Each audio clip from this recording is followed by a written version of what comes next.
अस्सलाम वालेकुम दोस्तों, मैं हूं तनवीर अहमद। आज की वीडियो में हम समझेंगे कि हाइड्रोलिक कैलकुलेशन को किस तरह किया जाता है। NFP 14 में स्टैंड पाइप की होज रील सिस्टम या होज रेक सिस्टम क्लास 2 के बारे में बताया गया है, तो उसकी हाइड्रोलिक कैलकुलेशन को हम समझेंगे और NFPA 14 में कौन सी डिटेल हाइड्रोलिक कैलकुलेशन करने के लिए दी गई है तो उसको समझेंगे। आइए वीडियो को शुरू करते हैं और बेसिक मालूमात हासिल करते हैं कि हाइड्रोलिक कैलकुलेशन होज रील्स या होज रेक सिस्टम जो फायर फाइटिंग का होता है उसकी किस तरह की जाती है। दोस्तों, ये एक फायर फाइटिंग का सिस्टम है जिसमें होज रील लगे हुए हैं या होज रेक स्टेशन इंस्टॉल हुई है। तो इस सिस्टम की ये हाइड्रोलिक कैलकुलेशन किस तरह होती है, जैसे हमें पंप का हेड प्रेशर मालूम हो सके। तो हेड प्रेशर मालूम करने के लिए हमें हाइड्रोलिक कैलकुलेशन करनी पड़ती है और उसका फ़्लो भी हमें मालूम होना चाहिए, जैसे इस पंप की कैपेसिटी कितनी है, हेड कितना है, तो फिर हम पंप को परचेज़ कर सकें और फिर आगे की रिक्वायरमेंट जो भी है उसको फिल कर सकें। तो हाइड्रोलिक कैलकुलेशन या पंप का हेड कैलकुलेट करने के लिए हमें स्टैटिक हेड का हमें मालूम होना चाहिए और दूसरा रेजिडुअल हेड कितना होना चाहिए और तीसरा फ्रैक्शन लॉसेस जो पाइप में होते हैं वो कितनी होनी चाहिए और फ्रैक्शन लॉसेस जो फिटिंग या वाल में होंगी वो कितनी होनी चाहिए। ये चार फ्रैक्शन लॉसेस हमें मालूम हो जाएगी, वो आपस में ऐड करेंगे तो हमें फायर पंप का हेड प्रेशर मालूम हो जाएगा। तो वो जो ये होज रील या होज रेक स्टेशन का क्लास 2 का ये सिस्टम है जो NFPA 14 में बताया गया है, तो उसकी बेसिक रिक्वायरमेंट क्या है, फिर उसके बाद हम हाइड्रोलिक कैलकुलेशन करेंगे। तो बेसिक रिक्वायरमेंट में यहाँ पर बताया गया है जो होज रील या होज रेक स्टेशन है जो क्लास 2 के मुताबिक है, उसमें जो पाइप की साइज़ होती है वो 1.5 इंच की होती है, जिसमें होज रील या होज रेक इंस्टॉल होते हैं। जैसे ये वर्टिकल राइज़र पाइप है, जैसे इसको A बोलेंगे और ये वर्टिकल राइज़र पाइप B है। तो इसके साथ जो ये होज रील लग रही है या होज रेक स्टेशन इंस्टॉल हो रही है, कनेक्ट हो रही है, तो इसकी जो पाइप की साइज़ होगी वो 1.5 इंच की होज कनेक्शन होगी, जिसका इसका डायामीटर 1.5 इंच का होगा। और उसके बाद ये मिनिमम जो रेजिडुअल प्रेशर है तो यहाँ पर होज रील या होज रेक को देना है जो NFPA स्टैंडर्ड में बताया गया है। इसका जो मिनिमम प्रेशर जो आउटलेट का होगा या होज रील के पास या होज रेक के पास होगा, तो मिनिमम प्रेशर 65 PSI होगा, जिसे बार में 4.5 बार कहा जाता है। और ये मैक्सिमम रेजिडुअल प्रेशर जो होज इसके कनेक्शन का है तो वो 100 PSI होगा और उसका बार में 6.9 बार है। तो ये मिनिमम और मैक्सिमम जो प्रेशर रेजिडुअल प्रेशर बताया गया है होज रील या होज रेक का, ये NFPA 14 में बताया गया, उसको हमें फॉलो करते हुए फिर हाइड्रोलिक कैलकुलेशन में ये पैरामीटर यूज़ होते हैं। इस वजह से ये हमें बेसिक इन्फॉर्मेशन होगी तो फिर कैलकुलेशन में ये वैल्यू डालेंगे गया। उसके बाद ये बोल रहे थे मैक्सिमम फ़्लो जो चाहिए ये 1.5 इंच की कनेक्शन, जो ये आप 1.5 इंच की कनेक्शन होज रील में या रेक में लगाएंगे तो उसमें मैक्सिमम जो फ़्लो होगी तो वो 100 GPM होगा। अगर लीटर में बोलें तो 379 लीटर पर मिनट होगा। इस होज कनेक्शन या होज रेक कनेक्शन से मैक्सिमम फ़्लो 100 GPM हो सकता है, इससे ज़्यादा नहीं होगा, क्योंकि हम डिज़ाइनिंग करते हैं तो वो मैक्सिमम फ़्लो लिया जाता है। इस वजह से जो NFPA 14 में मैक्सिमम फ़्लो 100 GPM बताया गया है।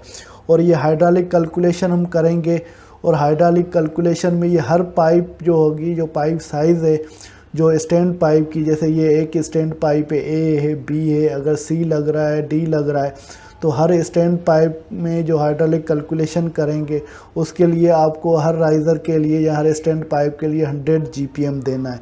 और लीटर में 379 लीटर पर मिनट जो भी रख रहे हैं, इसमें ये मिनिमम रिक्वायरमेंट है, 100 आपको GPM देना है।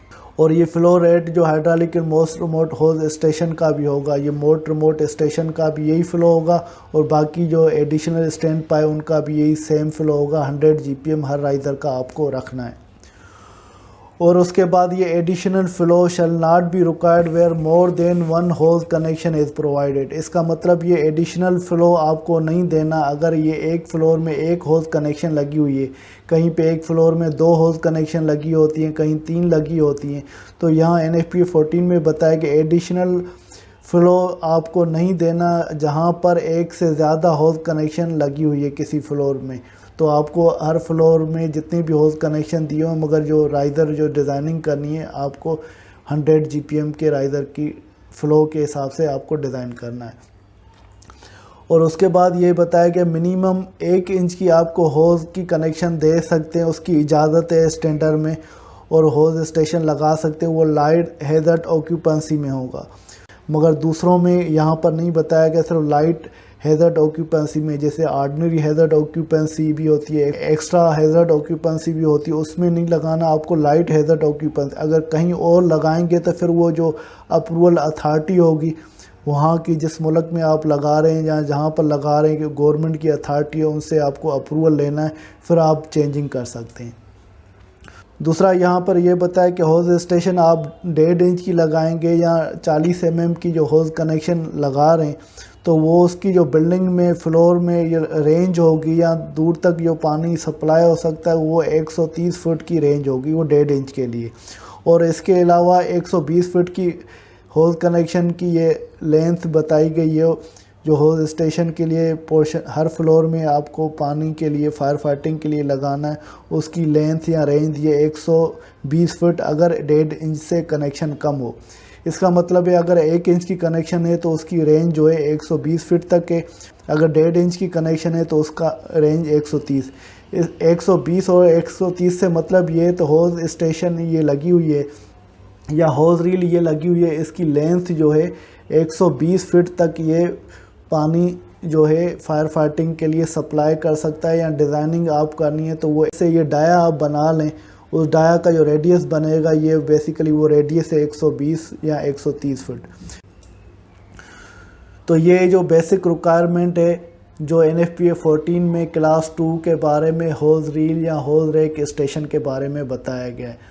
तो अब हम हाइड्रोलिक कैलकुलेशन में जाते हैं और हाइड्रोलिक कैलकुलेशन को समझते हैं। तो इसकी हाइड्रोलिक कैलकुलेशन किस तरह होती है। दोस्तों यहाँ पर हम हाइड्रोलिक कैलकुलेशन का ये एग्जांपल है उसको समझेंगे, जिसमें होज़ कनेक्शन की क्लास 2 की डिटेल को समझेंगे, हाइड्रोलिक कैलकुलेशन किस तरह होती है। ये हाइड्रोलिक कैलकुलेशन की एक्सेल शीट है जिसमें हम कैलकुलेशन करेंगे। उसके बाद ये दूसरी ये ड्राइंग दी गई है, जो ड्राइंग मैंने आपको पहले एक्सप्लेन की थी, फिर उसमें हम कैलकुलेशन के ज़रिए से फ़्लो मालूम करेंगे और प्रेशर लॉसेस मालूम करेंगे।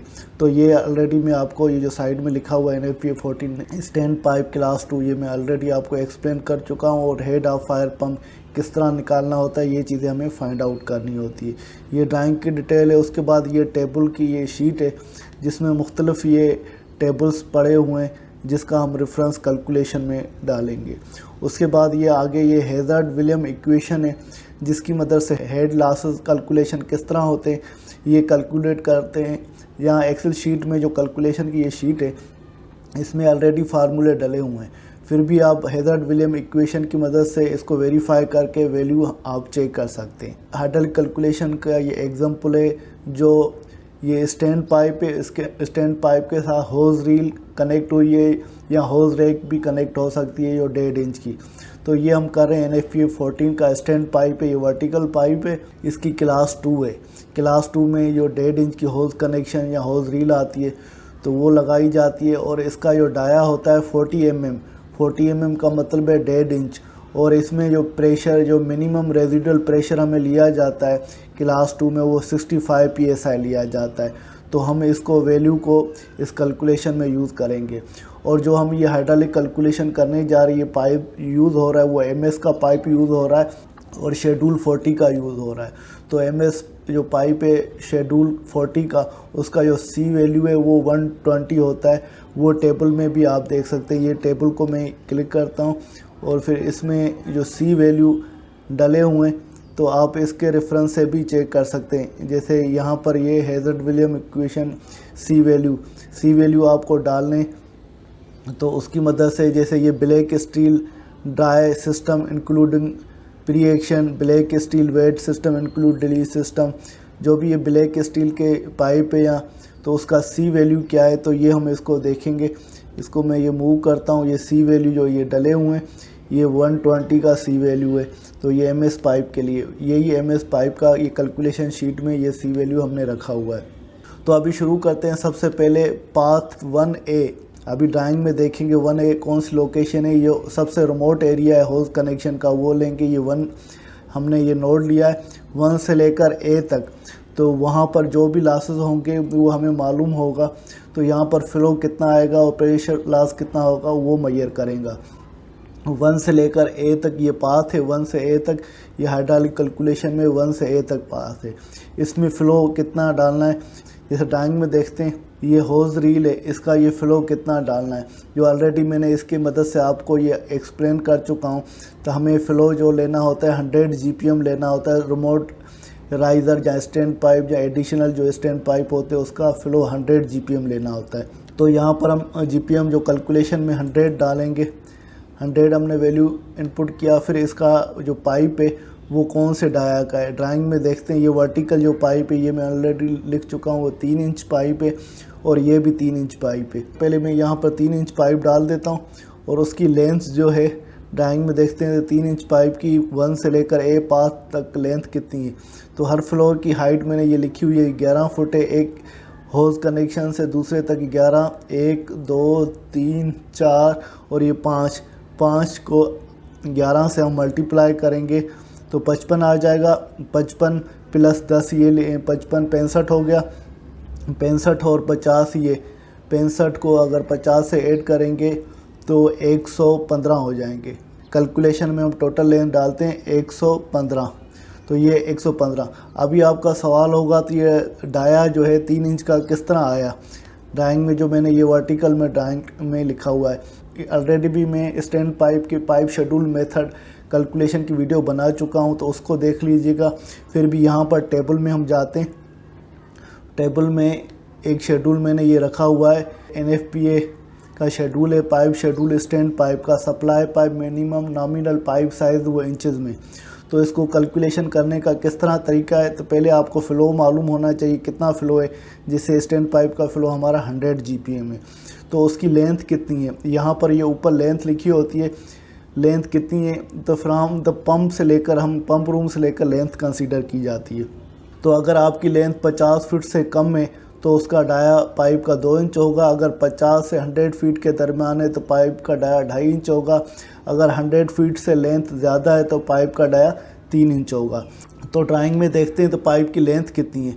जो ये राइज़र, रिमोट राइज़र है जो इसे बी बोलते हैं, इस पाइप की लेंथ कितनी होगी, ये एक फ्लोर की हाइट 11 फुट है। 1 2 3 4 5, इसका मतलब 55 फुट हो गई लेंथ उसकी, और 10 ये ऐड करेंगे 55 65 हो जाएगी। 50 को ये ऐड करेंगे 65 और 50 115 हो जाएगी। 115 और ये ऐड करेंगे 40, तो 115 और 40 155 हो गई। और ये 10 ये ऐड करेंगे 155 और 10 165। इसका मतलब है ये 165 की इसकी लेंथ है। अब टेबल में जाएंगे, अगर लेंथ 100 से ज़्यादा है तो अगर फ़्लो 100 GPM है तो पाइप की डाया क्या होगा, 3 इंच होगा। इसी तरह से जो ये मैंने ड्राइंग में इस पाइप का डाया 3 इंच लिया हुआ है जो वर्टिकल राइज़र है, और दूसरा राइज़र है इसका भी पाइप का डाया 3 इंच लिया है, क्योंकि इसकी लेंथ जो ऊपर 55 फीट आ गई, 10 ये 65 हो गई। 65 को 40 से ऐड करेंगे 105 हो गई। 65 को 40 से ऐड करेंगे तो 105 हो गई। 105 को 10 से ऐड करेंगे 115। इसका मतलब है 100 से लेंथ ज़्यादा है, 100 फीट से लेंथ ज़्यादा है तो पाइप का डाया 3 इंच होगा। तो ड्राइंग में हम देखते हैं जो ये पाइप है तो उसका डाया 3 इंच हो जाएगा। और यहाँ पर मैंने 4 इंच लिया हुआ है पाइप। वो क्यों लिया हुआ है, वो इस वजह से लिया हुआ है, तो यहाँ पर 100 GPM इस राइज़र में जा रहा है और 100 GPM दूसरे राइज़र में जा रहा है। इन दोनों को ऐड करेंगे 200 GPM होगा। तो 200 GPM में लेंथ कितनी होगी, ड्राइंग में देखेंगे। क्योंकि पाइप में यहाँ तक ये 4 इंच ले रहा हूँ, क्योंकि फ़्लो हमारा जो इस टी तक जो है तो 200 आ रहा है। फिर आगे ये 100 हो जाएगा और इस तरफ भी 100 हो जाएगा। यहाँ तक लेंगे क्योंकि हमें ये पाइप का डाया डालना है। तो ये लेंथ इसकी ये 40 फुट ये लेंथ हो गई और 10 फुट ये हो गई। 40 और 10 50 फुट हो गई। तो टेबल में देखते हैं, अगर लेंथ जो है 50 फुट से कम है तो 200 का GPM होगा, तो 4 इंच की डाया आ गई। अगर 50 से 100 के दरमियान फुट लेंथ है तब भी उसकी पाइप की डाया 4 इंच आएगी। इस वजह से हमने जो ड्राइंग में ये पाइप की साइज़ ली है वो 4 इंच ली है। तो इससे आप समझ जाएंगे तो पाइप की साइज़ किस तरह डाली जाती है या सिलेक्ट की जाती है। तो आप भी वापस आते हैं हाइड्रोलिक कैलकुलेशन में। तो रिमोट राइज़र का हमने फ्लो 100 लिया और पाइप का डाया 3 इंच है और पाइप की लेंथ हो गई 115 जो पाथ 1A तक है। तो इसमें फ़िटिंग कौन सी लगेगी या डिवाइसेस कौन से लगेंगे ये मैंने ऑलरेडी यहाँ पर लिखे हुए हैं, फिर भी ड्राइंग में देखते हैं। यहाँ पे मैंने लिखे हुए हैं 3 इंच की टी लग रही है और 1.5 इंच का गेट वाल लग रहा है और 3 इंच की एल्बो लग रही है। अभी कितनी लग रही है ड्राइंग में देखते हैं। तो इस होज कनेक्शन एक ही लेना होता है क्योंकि एक का मैक्सिमम फ्लो 100 GPM है। तो यहाँ पर जो टी होगी एक वो लेंगे हम, तो इसका मतलब एक टी लग रही है और ये एल्बो लग रही है 3 इंच की और एक दूसरी एल्बो लग रही है 3 इंच की। ये 2 एल्बो लग रही है, एक टी लग रही है 3 इंच की। उसके अलावा यहाँ पर इसका गेट वाल लगेगा क्योंकि ये होज रील है, इसके साथ गेट वाल हमेशा लगता है। तो वो गेट वाल कितने 1.5 इंच का गेट वाल होगा। तो अब कैलकुलेशन में जाते हैं।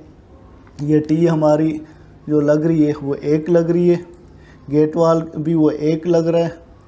गेट वाल के बाद जो एल्बो लग रही है वो 2 लग रही है 3 इंच की। तो यहाँ पर मैंने 2 लिख लिया। अभी टी जो ये नंबर है, एन का मतलब है नंबर, तो 1 नंबर लग रहा है। अब इक्विवेलेंट लेंथ जो टी की 3 इंच की कितनी होगी वो टेबल में हम देखेंगे। यहाँ पर दिया हुआ equivalent schedule 40 steel pipe length chart fitting and wall. तो इसमें इक्विवेलेंट लेंथ कितनी है, तो सबसे पहले हम क्या देखनी है, हमें टी देखनी है। ये टी लिखी हुई है T R cross flow turn 90 degree. तो हमें कितने डाया की देखनी है 3 इंच की, 3 इंच की। और टी को देखेंगे तो ये इक्विवेलेंट लेंथ जो आएगी वो 3 इंच में 15 फीट आ रही है। तो कैलकुलेशन में आएंगे और यहाँ पर हमें 15 फुट डाल दिया। और गेट वाल है 1.5 इंच का, तो टेबल में देखते हैं जो ये गेट वाल है 1.5 इंच का, तो यहाँ पर कुछ नहीं है। तो इक्विवेलेंट लेंथ तो कैलकुलेशन में हम डालेंगे यहाँ पर 0। और 90 डिग्री की एल्बो है 3 इंच की, तो टेबल में देखते हैं एल्बो ये 90 डिग्री स्टैंडर्ड एल्बो हम लेते हैं, तो वो 3 इंच की ये लेंगे। तो स्टैंडर्ड एल्बो ये 7 हो गई, 7 फीट इक्विवेलेंट लेंथ है 3 इंच की स्टैंडर्ड एल्बो के। तो हम कैलकुलेशन में जाएंगे, यहाँ पर 7 फीट डाल देंगे। 2 लग रही हैं तो ये खुद ही आपस में मल्टीप्लाई हो जाएगा। तो ये 15 फीट हो गई और ये 15, ये 7 2 हो गए तो 14 फुट, 15 और 14 हो गए, ये 20 29 हो गए। 29 और 115 आपस में ऐड करेंगे तो ये टोटल लेंथ आ जाएगी 114 फीट। तो यहाँ पर फ्रैक्शन लॉस का ऑलरेडी फार्मूला डला हुआ है, तो यहाँ पर मैंने क्लिक किया, ये ऊपर भी ये देखिए ये नज़र आ रहा है फार्मूला। और इसमें ऑटोमेटिक फ्रैक्शन लॉस हमेशा प्रेशर पर फीट में हमें मिल जाएगा। और यहाँ पर ये एक दूसरा एक फार्मूला डला हुआ है, फ्रैक्शन लॉसेस है वो प्रेशर में सिर्फ कितने होंगे, वो 2.205 है। और टोटल प्रेशर जो है ये यहाँ पर जो नोड 1 पर जो ये होज कनेक्शन लगी है, यहाँ पर ये प्रेशर कितना होगा नोड 1 पे। ड्राइंग में हम देखते हैं, ड्राइंग में ये वाला नोड 1 है, तो यहाँ पर फ्लो हमारा 100 है और प्रेशर 67.2 है। तो कैलकुलेशन में देखते हैं, ये हमारा जो प्रेशर है 67.2 आ रहा है नोड 1 पे और फ्लो कितना है 100 GPM। ये प्रेशर किस तरह 67 आया, तो हमें एक तो यहाँ पाइप की लेंथ और फिटिंग की वजह से ये लॉसेस या प्रेशर हमें मालूम हो गया। इस प्रेशर को हम ऐड करते हैं जो मिनिमम रेजिडुअल प्रेशर 65 PSI, जो यहाँ पर minimum residual pressure remote area में होता है 65 PSI और ये वाला जो प्रेशर फ्रैक्शन लॉसेस की आया, इन दोनों को ऐड करेंगे वो 67। अगर इसको क्लिक करेंगे फार्मूले में तो इसको एक ये सिलेक्ट हुआ है, एक ये सिलेक्ट हुआ है। इस फार्मूले में आकर ये दोनों आप मैनुअल कैलकुलेटर से भी ऐड करके देख 65 PSI प्लस 2.2 65 और 2.2 67.2 ये आ गया। और दूसरा हेजन विलियम इक्वेशन में हम देखते हैं, ये हमें वैल्यू हमें इनपुट करने होते हैं तो दूसरे हमें वैल्यू मिल जाएंगे। हेड लॉसेस हमें मालूम करना होगा, तो वैसे ये फार्मूला दिया हुआ है, इस फार्मूले की मदद से ये एक्सेल शीट है उसमें फार्मूले ऑलरेडी डले हुए हैं, फिर भी आपको वेरीफाई करना है अगर एक दफ़ा।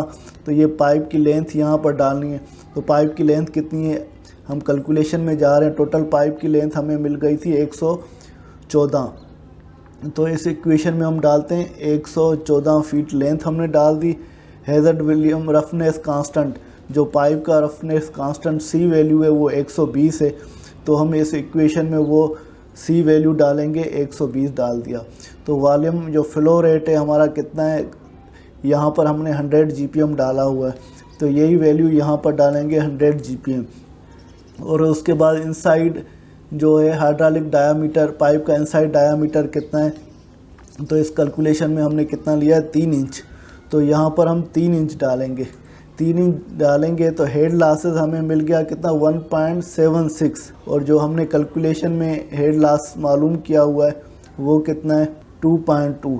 यहाँ पर कोई चीज़ हमने सही नहीं डाली है, इसका वैल्यू 2.2 आ रहा है, और जबकि इस इक्वेशन में कितना आ रहा है 1.76, तो ये वैल्यू हमारा 1.76 आ रहा है, तो ये सही नहीं है। तो ये क्यों सही नहीं है, जो हमने इसमें लेंथ डाली हुई है 114 डाली हुई है, तो कैलकुलेशन में हमारी टोटल लेंथ जो आ रही है तो 144 है, तो हमने 114 डाली हुई है, तो ये वैल्यू हमने लेंथ गलत डाली हुई है। तो इसको हेजर विलियम इक्वेशन में वो लेंथ को हम सही करते हैं, यहाँ पर 144 डाल देते हैं, तो हमारा जो हेड लॉसेस आ गया 2.22। तो कैलकुलेशन में देखते हैं यहाँ पर भी हमारा प्रेशर लॉसेस जो आया हुआ है 2.2, तो इसका मतलब है हमारी इक्वेशन के हिसाब से ये फार्मूला सही डला हुआ है और ये जो वैल्यू आ रहे हैं सही आ रहे हैं। तो हमने एक दफ़ा इस एक्सेल शीट में फार्मूले इनपुट कर दिए और बाद में दोबारा फार्मूले डालने नहीं पड़ेंगे, सिर्फ वैल्यू डालेंगे, ऑटोमेटिक ये हमारी कैलकुलेशन होती जाएगी। ये नोड 1 पे हमें 67.2 प्रेशर मिल गया और फ्लो 100 है। और ड्राइंग में देखते हैं, ड्राइंग में ये नोड 1 पे जो फ्लो है हमारा 100 है और प्रेशर हमें 67.2 मिल गया है। उसके बाद हम नोड 2 पे जाते हैं, 2A की जो पाथ है इसको चेक करते हैं, कैलकुलेशन में आते हैं, ये 2A का पाथ है, तो 2A के पाथ में जो फ्लो होगा तो वो कितना है ड्राइंग में देखते हैं। और ये 2A का पाथ है जिसमें राइज़र A लगा हुआ है या स्टैंड पाइप A, तो इसमें भी फ़्लो 100 GPM होगा। जैसे इसमें NFPA 14 में स्टैंड पाइप क्लास 2 में हमें मालूम है, तो हर राइज़र का फ़्लो 100 GPM लेना है। तो ये 2A पाथ वाला जो राइज़र A या स्टैंड पाइप A, इसका भी फ़्लो हम 100 GPM रखेंगे। तो कैलकुलेशन में जाते हैं और इसका फ़्लो भी हम 100 GPM डालेंगे। 100 GPM डाल दिया और राइज़र जो है तो पाइप का उसका डाया कितना है 3 इंच का है, वो 3 इंच डाल दिया। और पाइप की लेंथ कितनी है ड्राइंग में देखते हैं, ये जो डाया है पाइप का 3 इंच है, इसकी लेंथ कितनी है 2 से A पाथ तक।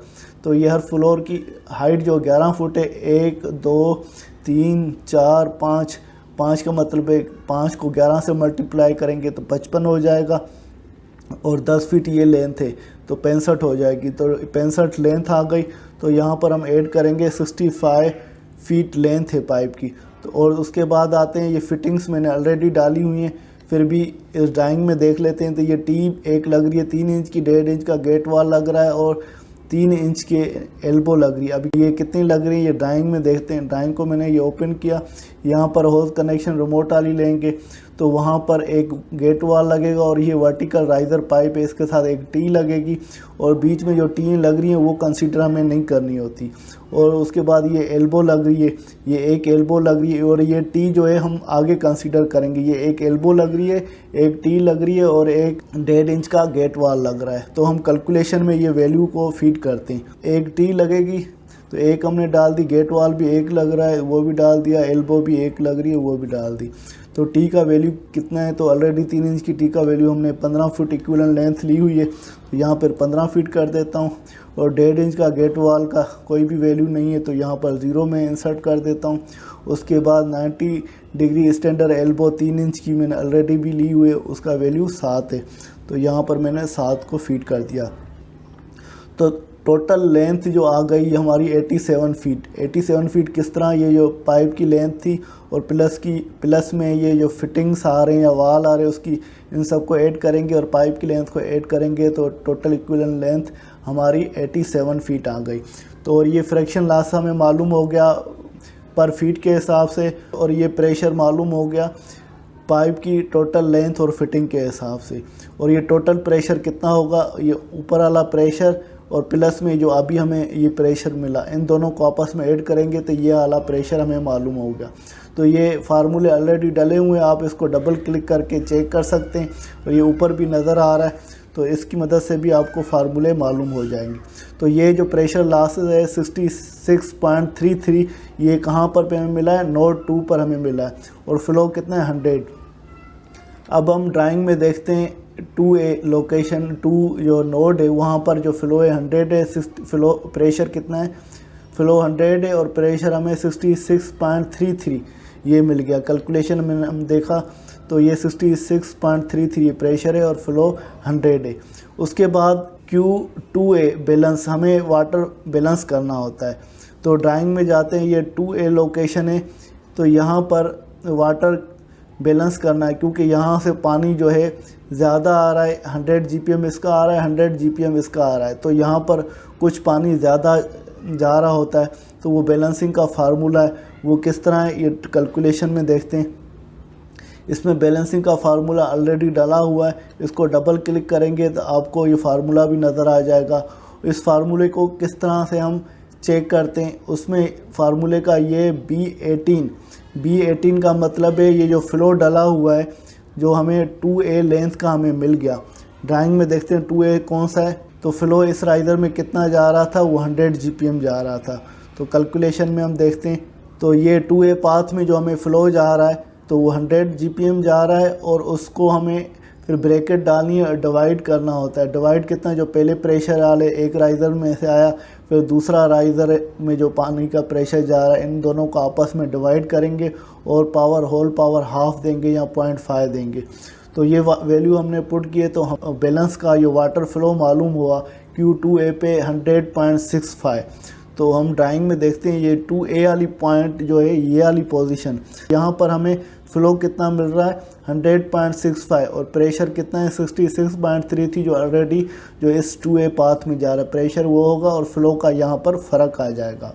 तो उसके बाद हम आगे चलते हैं, ये बैलेंस हमें फ़्लो भी मिल गया। दोस्तों हमें ये फ़्लो जो है वाटर का मिल गया 100.65। उसके बाद ये AB जो पॉइंट है तो उसमें 200.65 हमें फ़्लो मालूम हो गया। ये 200.65 किस तरह होता है, इसको बैलेंस जो फ़्लो है इसको ऐड करेंगे और प्लस 1A पाथ वाला ये फ़्लो ऐड करेंगे, इन दोनों को ऐड करेंगे तो ये वाला हमें वैल्यू मिल जाएगा। इसको डबल क्लिक करते हैं, देखिए ये वाला सिलेक्ट किया हुआ है और बैलेंस वाला सिलेक्ट किया हुआ है। एक दफ़ा ड्राइंग में जाते हैं उसको हम देखते हैं, जो AB वाला पाथ है इसमें फ़्लो कितना है 100.65। 100.65 कैसे हुआ, जो यहाँ पर 2A वाला पॉइंट है यहाँ पर हमें फ़्लो मिल रहा है जो बैलेंस वाला है 100.65 और ये 1A पाथ का जो फ़्लो है हमें ये मालूम है 100 GPM। 100 GPM और 100.65 को ऐड करेंगे 200.65 होगा। तो 1AB वाला पाथ है जो वो 200.65 हमें फ़्लो मिल गया। तो कैलकुलेशन में देखते हैं ये वाला AB पाथ में 200.65 का हमें फ़्लो मिल गया। अभी यहाँ पर देखेंगे जो डाया पाइप का कितना है, वो ड्राइंग में एक दफ़ा चेक करते हैं। ये AB वाले पाथ में डाया 4 इंच है, तो कैलकुलेशन में वापस जाते हैं, यहाँ पर 4 इंच हम फीड कर देते हैं और उसके बाद ये पाइप की लेंथ डालेंगे। ड्राइंग में देखते हैं पाइप की लेंथ कितनी है, A से B तक 40 फुट की लेंथ है, तो इसमें 40 को हम ऐड कर देंगे। पाइप की लेंथ टोटल 40 फुट है और फिटिंग या वाल कितने लग रहे हैं इसमें ड्राइंग में देखते हैं। जो A और B वाला पाथ है इसमें सिर्फ ये एक टी लग रही है, वो कितने की है टी, ये 4 इंच की टी हम करेंगे क्योंकि ये 4 इंच का पाइप है, यहाँ पर टी जो लगेगी 4 इंच की। तो कैलकुलेशन में वापस जाते हैं, ये 4 इंच की ये टी मैंने ऑलरेडी लिखी हुई है, इसको नंबर कितने, 1 नंबर क्वांटिटी 1 लगेगी। 4 इंच टी का वैल्यू कितना है टेबल में देखते हैं, ये टी है और टी का वैल्यू 4 इंच का, ये 4 इंच की टी है तो उसका वैल्यू इक्विवेलेंट लेंथ कितना है 20 फीट है। तो कैलकुलेशन में हम यहाँ पर 20 फीट डालेंगे। 20 फीट डाल दी तो टोटल लेंथ इसकी कितनी हो गई 60। 20 प्लस 40 इन दोनों को ऐड करेंगे 60 और ये फ्रैक्शन लॉस या प्रेशर लॉस हमें पर फीट का ये मालूम हो गया, ऑलरेडी फार्मूला डला हुआ है और ये प्रेशर लॉस जो है हमें टोटल फिटिंग और पाइप का ये मालूम हो गया। और ये टोटल प्रेशर लॉस कितना हो गया इस पॉइंट तक, ये ऊपर वाला प्रेशर और अभी वाला प्रेशर इन दोनों को ऐड करेंगे तो वो 60.02 आएगा। तो AB पाथ में हम ड्राइंग में जाते हैं और वैल्यू देखते हैं, ये A और B वाला पाथ है इसमें हमें कितना फ़्लो 200.65 और प्रेशर लॉस 68.26 ये वाला हमें प्रेशर मिल गया और ये वाला फ़्लो है। अभी जो B से C तक फ़्लो कितना है वही सेम जो ऊपर होगा यही सेम ही फ़्लो आएगा। ड्राइंग में चेक करते हैं क्योंकि जो इधर फ़्लो आ रहा है वही सेम ही इधर फ़्लो होगा क्योंकि आउटलेट निकल रहा नहीं है, तो जो यहाँ पर फ़्लो था वो सेम ही इधर आएगा। तो कैलकुलेशन में ये ऊपर वाला सेम ही फ़्लो आ गया और पाइप का डाया कितना है वो हम लिखते हैं, वो 4 इंच का पाइप का डाया है। और बी से सी तक लेंथ पाइप की कितनी है ड्राइंग में देखते हैं। बी से सी तक ये 10 फुट की लेंथ है पाइप की, तो यहाँ पर हम 10 फीट को इंसर्ट कर देंगे। तो यहाँ पर फिटिंग्स कौन सी लग रही है, मैंने ऑलरेडी ये फिटिंग्स लिखी हुई है। 4 इंच की टी लगेगी, 4 इंच का स्विंग चेक वाल लगेगा, 4 इंच का गेट वाल लगेगा। तो एक दफ़ा ड्राइंग में देखते हैं। ये पंप है, पंप के डिस्चार्ज वाल में चेक वाल भी लगता है और गेट वाल भी लगता है, और ये ऊपर एक टी लगी हुई है। क्योंकि इन दोनों पंपों की एक वक्त में एक पंप चलेगा तो वो आप एक को कंसीडर करें। अगर दोनों को भी कंसीडर करना चाहते हैं तो वो आप पे डिपेंड करता है। तो कैलकुलेशन में हम वापस आते हैं। 4 इंच की टी एक लगेगी, या एक हम लिखेंगे। स्विंग चेक वाल एक लगेगा, या एक लिख लिया। गेट वाल एक लगेगा, हमने एक लिख लिया। उसके बाद 4 इंच की टी का वैल्यू कितना है ये ऑलरेडी हमने लिया हुआ है। 4 इंच की वैल्यू 20 है। और स्विंग चेक वाल उसका वैल्यू कितना है, इक्विवेलेंट लेंथ कितनी है, टेबल में जाएंगे। स्विंग चेक वाल को 4 इंच में देखेंगे तो 22 इक्विवेलेंट लेंथ है उसकी, यहाँ पर हम 22 लिख लिया। इक्विवेलेंट 22 आ गई। और गेट वाल जो 4 इंच का लगेगा उसकी इक्विवेलेंट लेंथ कितनी है, टेबल में देखेंगे गेट वाल, और ये 4 इंच का, उसकी इक्विवेलेंट लेंथ 2 फीट है। तो कैलकुलेशन में जाएंगे, यहाँ पर 2 फीट को हमने इंसर्ट कर दिया। ये जो टोटल लेंथ आ गई और ये वाली 10 फीट लेंथ, इनको ऐड करेंगे तो टोटल लेंथ हमें 54 फीट मिल जाएगी। उसके बाद ये फार्मूला डाला हुआ है, प्रेशर लॉसेस या फ्रैक्शन लॉसेस पर फुट ये मिल गए। और उसके बाद ये प्रेशर लॉसेस या फ्रैक्शन लॉसेस पूरे पाइप और फिटिंग के ये मिल गए। नोड है, नोड कौन सा, ये बी वाला नोड है। तो इस बी नोड पे हमें जो प्रेशर ये मिल गया, तो ये मिल गया 68.76। ये किस तरह मिल गया, ये 68 को और ये जो अभी वाला प्रेशर मिला, इन दोनों को ऐड करेंगे तो टोटल ये प्रेशर ला 68.76। ड्राइंग में देखते हैं, जो बी से सी तक ये पाथ है, ये बी से सी तक जो पाथ है, यहाँ पर फ्लो हमें 200.65 मिल गया और प्रेशर लॉस कितना 68.76। टोटल प्रेशर लॉस यहाँ पर आ गया। तो कैलकुलेशन में एक दफ़ा वापस आते हैं और इसको मैं थोड़ा नीचे करता हूँ। जो इस सिस्टम का टोटल फ्लो है 200.65 जीपीएम में, और ये प्रेशर जो है हेड प्रेशर हमें मालूम हुआ है 68.76, ये पीएसआई में प्रेशर है। यहाँ पर देखेंगे प्रेशर और रेजिडुअल प्रेशर। तो यहाँ पर जो ये प्रेशर हमें मिला है तो वो किस चीज़ का प्रेशर है, ड्राइंग में देखते हैं। तो ये जो प्रेशर हमें, एक तो रेजिडुअल प्रेशर मिला हुआ है। रेजिडुअल प्रेशर इस वजह से मिला हुआ है, कैलकुलेशन में जो है ये 65 हमने रेजिडुअल प्रेशर ऐड किया हुआ है, तो ये रेजिडुअल प्रेशर हमें मिला हुआ है। दूसरा फ्रिक्शन लॉसेस जो पाइप में है वो हमें मिल गया है। तो कैलकुलेशन में जा रहे हैं, जो पाइप की इक्विवेलेंट लेंथ डाल रहे हैं और ये फिटिंग की इक्विवेलेंट लेंथ डाल रहे हैं, तो फ्रिक्शन लॉसेस ये पाइप और फिटिंग दोनों का है। ड्राइंग में हम जाते हैं, जो फ्रिक्शन लॉसेस ये पाइप का भी हमें मिल गया और फ्रिक्शन लॉसेस फिटिंग्स और वाल का भी हमें मिल गया। सिर्फ हमें स्टैटिक हेड हमें मालूम करना है।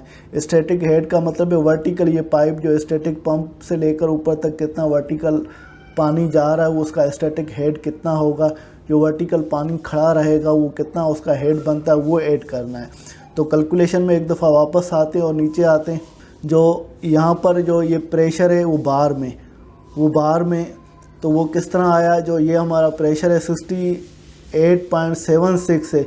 अगर प्रेशर हमारा पीएसआई में हो और उसको हमें बार में कन्वर्ट करना है, तो वो मैंने ऑलरेडी वैल्यू यहाँ पर दी है, 0.0689 से मल्टीप्लाई करेंगे। 0.0689 से हम इसको मल्टीप्लाई पीएसआई कितने से करेंगे, 68.7649, तो ये वैल्यू है। इससे मल्टीप्लाई करेंगे तो हमें प्रेशर मिल जाएगा। ये इसको मैंने ऑलरेडी फार्मूला डाला हुआ है। 0.0689 को मल्टीप्लाई करेंगे 26 ये सेलेक्ट किया हुआ, इससे मल्टीप्लाई किया तो हमें प्रेशर मालूम हो गया 4.76, ये बार में प्रेशर मालूम हो गया। ये जो प्रेशर है ये फ्रिक्शन लॉसेस फिटिंग का भी है, पाइप का है, वाल्स का है, और इसके अलावा रेजिडुअल प्रेशर भी इसमें शामिल है। अभी हमें स्टैटिक प्रेशर मालूम करना है। तो आपके पास अगर 1 फीट वाटर कॉलम आपको प्रेशर मालूम करना है तो बार में तो उसको 0.03 से मल्टीप्लाई करेंगे। अगर आपको वर्टिकल पाइप अगर फुट वाटर कॉलम में उसको पीएसआई में कन्वर्ट करना है तो 0.434 से मल्टीप्लाई करेंगे। तो ये 0.03 से मैं मल्टीप्लाई कर रहा हूँ, तो ये हमें बार में प्रेशर मालूम होगा। तो हमारा वर्टिकल पाइप कितना लगा है, जो स्टैटिक मालूम करेंगे तो ड्राइंग में जाते हैं, ये वर्टिकल पाइप की लेंथ देखेंगे, सबसे रिमोट आ रही हम लेंथ कंसीडर करेंगे। फ्लोर की हाइट 11 फुट है या एक होज रील से दूसरी होज रील तक लेंथ जो बिटवीन में 11 फुट है, तो हम 11 को कंसीडर करते हैं। 1 2 3 4 5 मल्टीप्लाई बाय 11 55 हो जाएगा, 55 फीट हो जाएगी। और ये 10 फुट, तो 65 फीट ये वर्टिकल लेंथ है। और ये जो पाइप है ये हॉरिजॉन्टल चल रहे हैं और ये वर्टिकल चल रहे हैं, तो ये वर्टिकल हमारा 55 फीट आ गया और ये वर्टिकल 10 फीट आ गया, 10 फीट। 55 + 10 65 फीट हो गया। तो कैलकुलेशन में जाएंगे तो यहाँ पर हम 65 फीट लिखेंगे। 65 फीट को अगर 0.03 से मल्टीप्लाई करेंगे तो हमारा वैल्यू बार में आ जाएगा। तो इसमें मैंने ऑलरेडी ये 0.03 वैल्यू डाला हुआ है और इसको मल्टीप्लाई करते हम 65 फीट से, तो 1.95 बार हमें प्रेशर मिल गया। अगर आपको प्रेशर बार में मिला हो तो 1 बार = 14.5 PSI होता है। तो ये बार स्लेट के 1.95 इसको 14.5 से मल्टीप्लाई करेंगे, जो है PSI में हमें मालूम हो गया। तो हम टोटल प्रेशर हमें मालूम करना है, तो पंप का टोटल हेड प्रेशर कितना है, तो ये ऊपर वाला प्रेशर प्लस ये नीचे वाला प्रेशर, इन दोनों को ऐड करेंगे तो ये हमारा प्रेशर आ गया। कितना आ गया? 6.69 बार। जो हमें पंप सिलेक्ट करना है, जो पंप लगाना है, तो उसका पंप का हेड प्रेशर कितना होगा?